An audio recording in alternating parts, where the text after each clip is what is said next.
My sister faked a pregnancy to steal my husband and my home, but when I revealed the truth, everything she built crumbled before her eyes. My name is Andrea. I'm 35 years old, and I live alone in a small house in the suburbs of Colorado Springs. I work as a manager for an interior design firm, a busy but stable job that lets me maintain a peaceful and independent life. I'm not someone who trusts easily, but when it comes to family, I've always tried to hold on to what little connection remained. A few months ago, my younger sister, Melissa, 29, called me in the middle of the night. Her voice was weak, trembling like she had just finished crying. She said she'd been laid off when her company suddenly shut down, and soon after she was diagnosed with the West Nile virus. My heart sank. We were never that close, but I couldn't ignore what she was going through. Our parents had retired and moved to Florida years ago, and they were no longer in a position to care for her. Her friends, if she had any, lived far away or were struggling with their own lives. After a few phone calls with our parents, I decided to let Melissa move in with me, at least until she recovered and figured out her next steps. When she arrived, she looked so frail I almost didn't recognize her. Her skin was dull, her eyes shadowed, and she moved as if even the slightest breeze could knock her over. I rearranged the living room and cleaned up the spare bedroom so she could rest. Every day I cooked for her, picked up her medication, and drove her to her checkups. I even arranged to work from home more often so I could be there for her. I didn't complain. It was what a big sister should do. "Thank you for doing all this," Melissa said one evening, eyes red as I set a tray of food on the bedside table. "I know how busy you are. I don't even know how to say thank you." Burr smiled, masking the exhaustion in my eyes. "Family helps each other. You don't need to thank me." Burr. At the time, I truly believed I was doing the right thing. I'd always been a little rigid, someone who believed that doing good would bring good in return. I never imagined that kindness would turn into the biggest trap of my life. Ibrahim. Melissa stayed with me for almost 2 months. Her health slowly improved. She could walk around, cook simple meals, even laugh once in a while. I thought things were getting better. But sometimes something felt off. The way she looked around the house, or the way she asked about certain things I owned, like she was calculating their worth. "Hey, Brr. This house must have cost a lot, huh?" she asked casually one morning while I made coffee. Burke. I just laughed, assuming she was making small talk. "It's decent, but I worked hard for it. I still have to make monthly payments." I didn't notice her expression then. A quick look, part envy, part calculation. I saw it, but brushed it off because she was my sister, the one I had taken in, the one I'd sat up with on sleepless nights as she burned with fever. I never could have imagined that the house I opened to her would become the place where everything in me began to unravel. That the worst days of my life would begin the moment I believed that family would never hurt you. 3 months after Melissa moved in, a seemingly normal Friday afternoon became the moment that buried every ounce of trust I had. I had just gotten home from work, still in my office clothes, when I found Melissa waiting for me in the living room. Her makeup was light but noticeable, her hair neatly tied back, and she was wearing the floral dress I had once lent her, as if something special was about to happen. Beside her, my husband Ethan sat on the couch, pale as a ghost, looking like he'd just received terrifying news. The whole scene sent a chill through me. "Bro, what's going on?" I asked, my heartbeat quickening. Melissa glanced at Ethan, then turned to me with a theatrical expression. "You should probably sit down." Bro, I didn't. Something in my gut told me I'd need all the strength I had to stay upright for what was coming. "There's something important I need to say," she began, her voice trembling. "On purpose? I'm pregnant." I blinked, took a second to register. "Pregnant? Whose baby?" Brr, she turned to Ethan. I followed her gaze and saw that he wasn't avoiding eye contact anymore. He just bowed his head and sighed. It was his silence. Nothing but the ticking of the wall clock. Burke. I stood there frozen, my heart stopping. Every word Melissa spoke stabbed into me like a needle. I had cared for her, fed her, trusted my husband completely, and here they were betraying me together under my roof. "You can be angry. I get it," Melissa said. "But the truth is, what's done is done. And now I'm carrying this child. I can't live here feeling like a criminal. I think you should move out so Ethan and I can start our new family." I laughed, not because it was funny, but because the audacity of it all shattered logic. Come again? I asked coldly. You want me to leave my own house so you and my husband can start a family?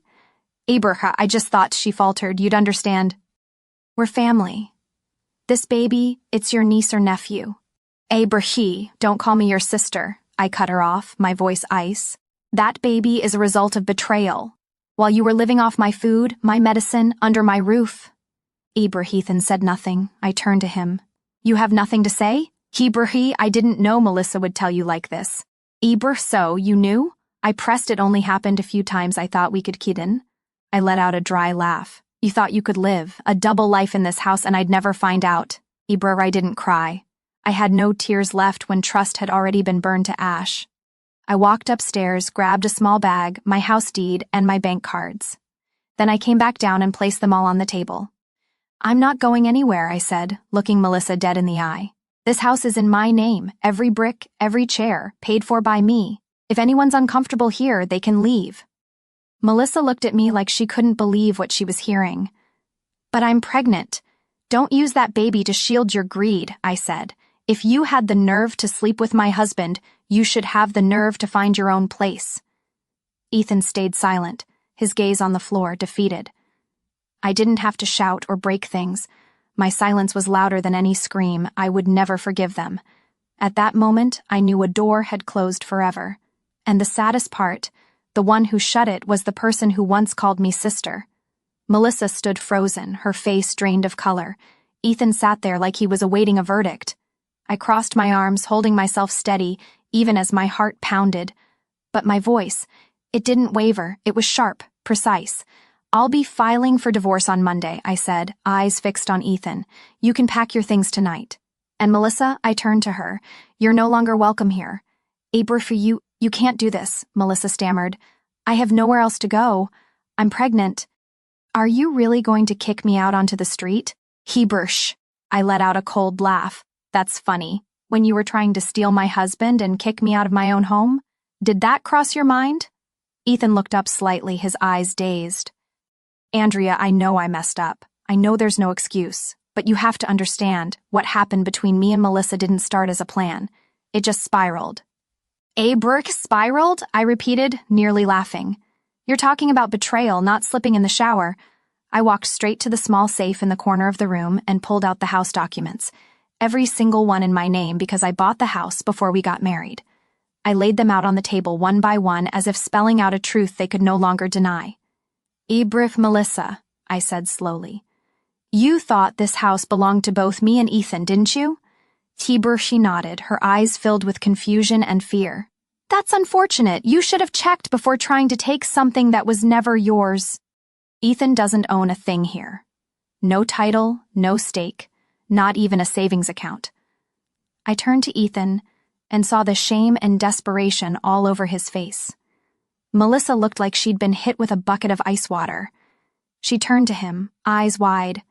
You told me you were managing the finances, that everything here was in your name. Ethan exhaled. I said that because I felt pathetic. What did you think I was? A successful author. I've been stuck on the same draft for 3 years. Everything you've seen here, it's all Andrea's. Melissa stepped back like she'd just been stabbed, only this time by the very person she thought she could trust. You lied to me and you betrayed me. I stepped forward just enough so they could both hear me clearly. Fair trade. I left them there standing in their shame. Then I said what I had been thinking ever since I found out. You both need to pack your things and be out of this house within an hour. If not, I'll call the police. Ethan nodded silently and stumbled upstairs to start packing. Melissa stayed frozen in place, her eyes shifting from rage to panic before she suddenly collapsed to the floor, sobbing. Andrea, I'm sorry. I don't know what I was thinking. I thought... You thought what? That you could destroy someone's marriage and slide into their place like nothing happened? I looked down at my sister, hunched on the floor. I don't need your apology. I need you gone. I turned away, not allowing myself to soften. Sisterhood, once stretched past its breaking point, can't be saved. An hour later, they were gone. Ethan said nothing. Melissa was still crying, but this time in silence, probably because she knew every last card in her hand had been laid bare. I shut the door behind them. For the first time in weeks, the house fell into a strange kind of quiet. I stood there for a moment, leaning against the door, letting out a silent breath. I had lost a marriage, I had lost family, but I hadn't lost myself. I don't know how long I stood there after the last sound of tires faded from the driveway. It was completely dark. The house sat in eerie stillness. No more Melissa dragging her feet down the hallway. No more clacking keyboard from Ethan pretending to work on his manuscript. Just me. A dry emptiness and a house as cold as stone. I didn't cry. I wasn't even angry anymore. It just felt like every cell in my body had burned out. I turned on the lights room by room, opened every window to let in the night air. The air felt thick, like the house had been through a fire. No flames, just wreckage. I started cleaning, everything tied to Melissa, pillows, bags, her medication, the clothes she had stuffed in the closet. I gathered it all, no sorting, no second thoughts. I didn't bother folding. I shoved each item into her suitcase like I was erasing her from my life. As for Ethan, unfinished drafts, philosophy books he never read, the bath towel I gave him on our second anniversary. I packed them into a bag and shoved it to the front door. Ibra. Just as I dragged the last suitcase into the foyer, the doorbell rang. I knew who it was. Melissa stood there, eyes red, cheeks streaked with tears. She wore the hoodie I once let her borrow, arms wrapped around her stomach like she was trying to win sympathy. Andrea, please let me stay just one night. I don't know where to go. I'm sorry. I really am. I looked straight into those eyes, the same eyes that once made me cave when she was little and broke her arm falling off a bike. But this time they weren't the eyes of a sister in need. They were the eyes of someone who had crushed trust and was now trying to patch it up with cheap tears. No, I said, hand firm on the door. You're not allowed back here. Not tonight, not ever. Ibrahim, but I have no one. You had someone, my husband, and you chose to betray me with him. So now take care of each other. Melissa collapsed onto the cold porch tile, sobbing. I don't know what I was thinking. I messed up. I know I did. I stood still. It's too late, Melissa. Starting today, you're no longer part of my life. I closed the door without another word. The sound of the lock clicking into place felt final. The next morning, I brought the divorce papers to my lawyer's office. Everything had already been prepared. Ethan would have no claim to any assets since everything was in my name and clearly documented. I didn't want to drag it out, I just wanted it over. Ibrowe. As I signed the final document, my phone buzzed. It was my mom. I stared at the screen for a few seconds before hitting silence. I wasn't ready to explain. I wasn't ready for the excuses or the judgment. Ibrowe at 3 p.m., the lawyer called to confirm the divorce papers had been filed. The court would be sending Ethan a summons in the coming days. When I hung up, a strange calm washed over me. I wasn't happy, but I felt clean. That night, I sat alone on the balcony, poured myself a cup of mint tea, and looked out into the night sky. The cold wind slipped through my hair, rustling the leaves like a soft whisper from the peaceful days I once thought were gone. I knew the road ahead would be hard. I'd face phone calls, rumors, maybe even resentment from relatives, but I also knew I had done the right thing. I had chosen myself. In the end, if I didn't protect me, who would? Just 3 days after filing for divorce, my phone rang again. This time, I didn't press silence fast enough. My mom's name lit up the screen before I could hang up. I hesitated for a second, then answered. So, hi, Mom. Abrica. So, you're finally picking up, her voice sharp, no greeting. Andrea, I heard from Melissa that you kicked her out of your house while she's pregnant. Is that true? I closed my eyes and kept my voice calm. Yes, I couldn't let her stay after what she did. You really think that was the right thing to do? She snapped. Melissa is pregnant with Ethan's child, has no job, no home. You think this makes you strong? Because to me, it just makes you cruel. I was quiet for a few seconds. You know she slept with my husband, right? What she did was wrong. I'm not excusing it. But Ethan is older, more experienced, and knew how to manipulate things. I believe if Melissa made a mistake, it's because she was led into it. Abraham, I could barely believe my ears. Manipulated? Mom, are you talking about a grown woman, almost 30, who was living off her sister, then used the time I was at work to steal my husband? That's what you call manipulated? You're being too harsh, Andrea, my mom snapped. Family doesn't act like that.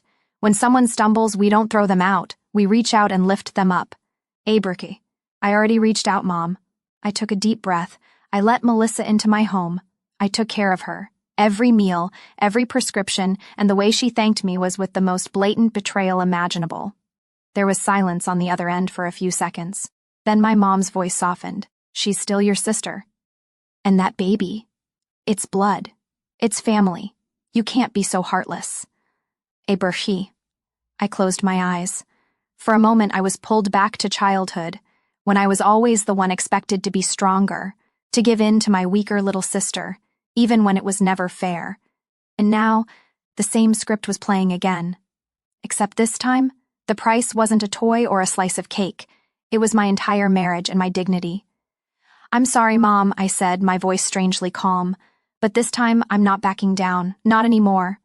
My mom went silent like she couldn't believe I'd said that. Then she said one final line, heavy as stone. "You've changed. You're not the daughter I used to know." Ibrikri. I ended the call without responding. Maybe she was right. I had changed, but not because I wanted to.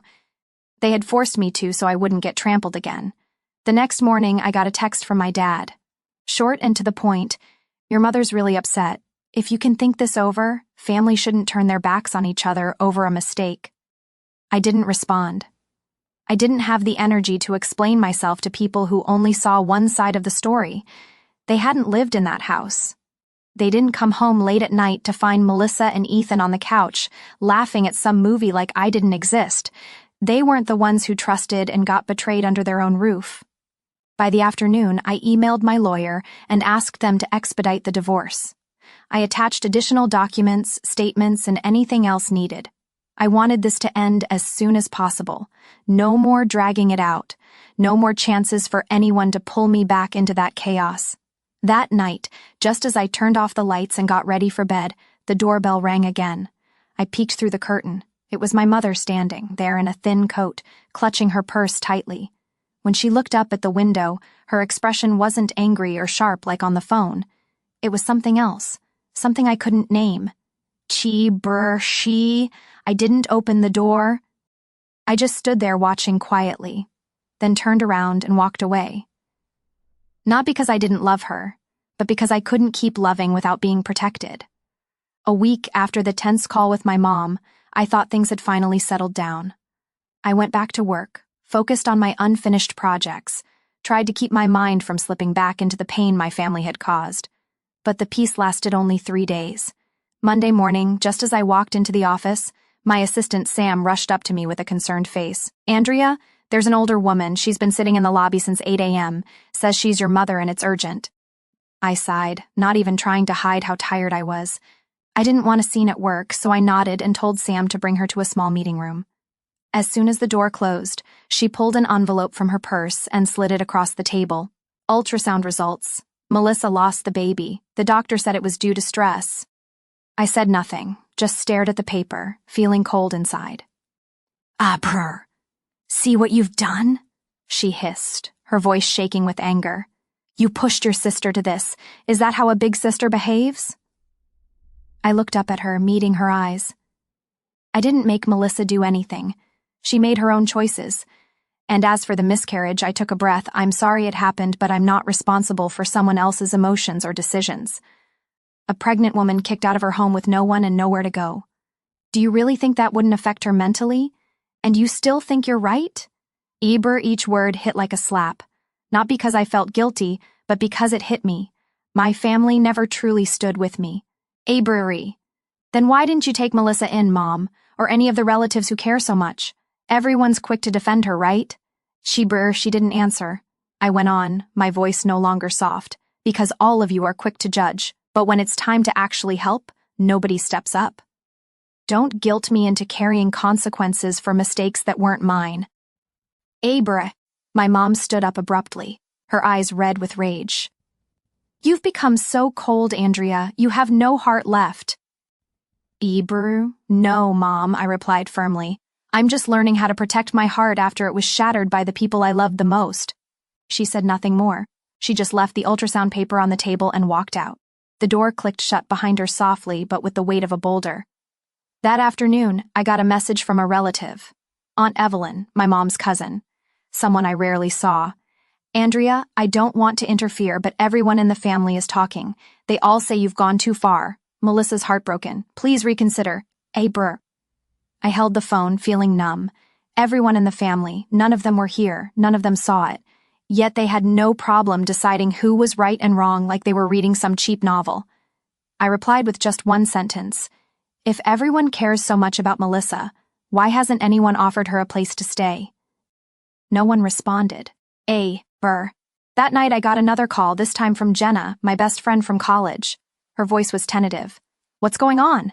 I heard from some of your relatives. They said you kicked Melissa out while she was pregnant and now… Burke. I cut her off. Melissa betrayed me in my own house with my own husband. Silence on the other end. She destroyed everything. I'm just the one cleaning mess, I added. And I'm not obligated to play background for someone else to live a life they don't deserve. Gabriel. Jenna let out a slow breath. I get it. I'm sorry for asking. It's okay, I said gently. I just don't want anyone else telling my story wrong anymore. Eventually, I wrote a long letter, not to send to anyone, just to keep for myself. In it, I laid everything out from beginning to end. No sugarcoating, no edits. I wanted to record the truth, not to justify anything, but to remind myself. Sometimes holding your boundaries is the kindest thing you can do for yourself. And when I folded the letter and tucked it into a drawer, I knew one thing more clearly than ever. I didn't need the whole world to understand me. I just needed to stop betraying myself. 3 weeks after filing for divorce, I got an unexpected message from Ethan. He didn't call, didn't say much. Just one line, I need to tell you something, it's important. Brr. I was about to delete it, but something inside me hesitated. I didn't feel anything for him anymore. The anger had long given way to indifference, but I still wanted to know. Not because I cared, but because I needed full closure. Brr, I replied simply. Say it. Brr. Less than a minute later, my phone rang. It was Ethan. I peeked down calm like I was answering a work call. I'm not calling to apologize or make excuses, he said right away. I just need you to know the truth. Melissa was never pregnant. Brr. I sat up straight. What did you say? Her, I suspected it from the start. His voice sounded drained. She said she was pregnant, but wouldn't let me go with her to the doctor. I asked multiple times, offered to take her to an ultrasound, even gave her the number of a local clinic, but she always avoided it. Brooke. I stayed quiet. In my head, all the broken pieces began shifting into place.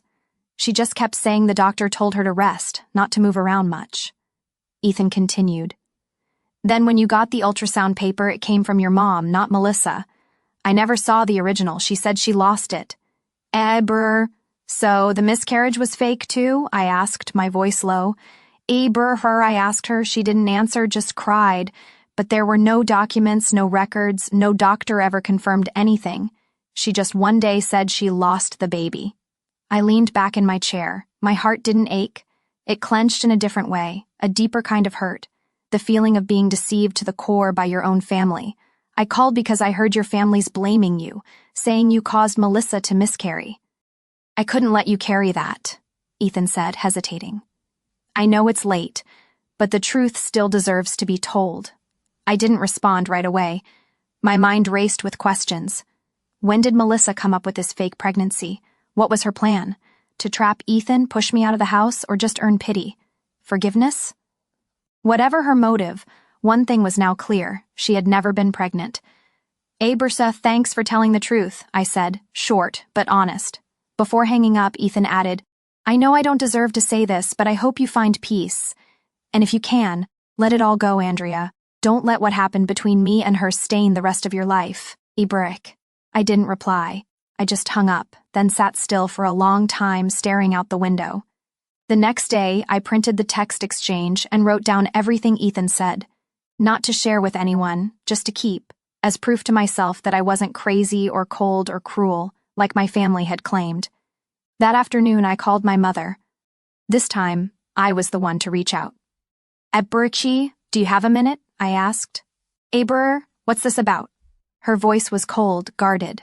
I just wanted to inform you of something, I said slowly. Melissa was never pregnant. Berchi, there was no response. I heard the sound of her swallowing hard. Berkit, it was Ethan who confirmed it. He said he asked her many times, but she always dodged the questions. There were no documents, no doctors who ever confirmed anything. She faked it to stay, to be forgiven, to have someone take her side. Berkey, do you have any proof? My mom asked, her voice smaller. I don't need proof, Mom, I said calmly. I'm done proving anything to anyone. I only called to let you know. Whether you believe it or not is up to you, but if you're going to keep blaming me for a pregnancy that never existed, then this conversation can end right here. Abraham was silent for a long time. Then she spoke, her voice almost trembling. Andrea, I didn't know. I really didn't know. Hebrew I know, I said softly. And that's why I don't resent you. But I'll never forget how everyone turned their back on me for a lie wrapped in tears. Berkey. I hung up after that, and for the first time since everything happened, I felt completely at peace. Nothing left to prove, no one left to please. I had stepped out of their shadow, and this time on my own 2 feet. One morning in early June, I received an email confirmation from the court. The divorce had been finalized, the entire process wrapped up faster than expected since Ethan didn't contest anything. No disputes, no conditions. We were now officially strangers on paper, and that brought me a kind of relief I couldn't even describe. I printed the court order, filed it neatly with my personal records, then picked up my phone and opened my contact list. Mom, blocked. Dad, blocked. Melissa, blocked. Every missed call, every unread message, every bitter accusation, I left it all behind. Not out of hatred, but because I finally understood. Forgiveness doesn't mean keeping people in your life. That evening, I treated myself to a warm dinner. No one across the table, but for the first time in months, I felt peace. I turned on my old playlist, picked a soft jazz track, poured a glass of red wine, and sat by the window, watching the evening light fall over the backyard. This house had once been a home, then a place of betrayal, arguments, and tears, but now I was choosing to make it mine again completely. I started with small changes, replaced the curtains, moved the sofa, took down the old wedding photo, and hung an empty frame instead. As a reminder that every new chapter begins with blank space, I changed the bedding, painted the living room in a soft sage green, and ordered a few indoor plants. Life slowly found its rhythm again, like every breath I took was part of the healing. Every morning I made coffee just for myself, not for two. Every night I read a few pages of a book, no longer interrupted by loud TV shows in the living room. I was learning to listen to myself again, something I hadn't done in a long, long time. One day, I ran into an old college friend, Rachel, at a book fair. We hugged tightly. She looked at me with concern and kindness. "Are you okay?" Rachel asked, gently touching my shoulder. "Abrer," I smiled. "I'm healing, slowly but surely." "Abrer," she nodded. "I knew you'd get through it. You've always been stronger than you think." We sat down at a nearby cafe and talked for hours. We didn't dwell on the past. We focused on the future, plans, ideas, even travel dreams I had buried in a drawer because I was too busy taking care of people who didn't deserve it. That night when I got home, I opened my laptop and searched through old emails for a canceled flight to Charleston, a coastal city I once dreamed of visiting. I had canceled that trip 2 years ago just because Ethan didn't like the sun. Now there was no one left to stop me. I rebooked the ticket for one. The flight was scheduled for next Friday. Looking at the confirmation on my screen, I felt something lift from my chest, like I had just broken free from an invisible chain that had held me back for years. Berkey. I know I'm still healing. Emotional wounds don't fade after just one summer. But I also know this for certain. I've broken out of the cycle of blind sacrifice. I won't let anyone, not even family, force me into playing the perfect sister ever again. I no longer care where Melissa is, what she's doing, or what version of the story she's telling to gain sympathy. I don't try to explain myself to my parents anymore. They're free to believe whatever they want, but I also have the right to live in my truth. And that truth is, I chose myself. Not out of selfishness, but because I deserve a life with boundaries, with limits, and with peace. The scars are still there, but I've taken back control. No one enters my life anymore without permission. Once a woman who believed in family and marriage, Andrea experienced the deepest betrayal of her life by her own sister and husband. But instead of falling apart, she chose to walk away, set boundaries, and reclaim her peace. Andrea understands now that sometimes the bravest thing a person can do is leave toxic relationships, even when they share your blood. From that pain, she rediscovered herself, a stronger, steadier version who knows she is worthy of love.